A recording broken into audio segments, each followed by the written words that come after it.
今仔日新竹市有邀请文化界表舞龙戏会的代表等等举办新春开闭仪式。在新的一年呢，特别写出代表好吉调字，让大家充满希望。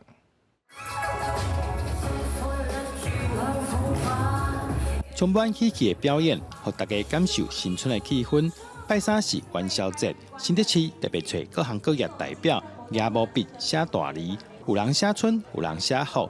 有人写苗，希望透过元宵开闭，开始一年的好运气。在办公室练了差不多应该有30-40分钟，应该有写了大概有20张的斗方。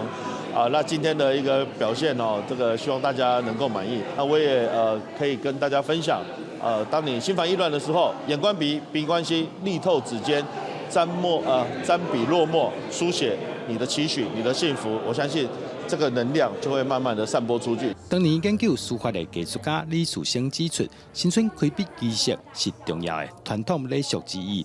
在传统文化中，希望透过写好话，在新的一年，让自己规年通天，有智慧也有好运。一年的开始啊，那开始的时候就写了一些祝福的话啊，来祝福来者，或者是祝福自己啊，把我们的愿望把它写出来。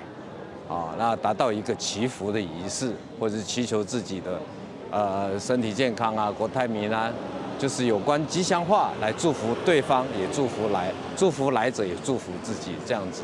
啊，所以就会有一种开笔的仪式。主办单位新竹市民政处希望透过活动，除了让这项传统文化会当继续传承落去，也用笔写出对家己的祝福，让新年充满希望。记者杜君和新竹报道。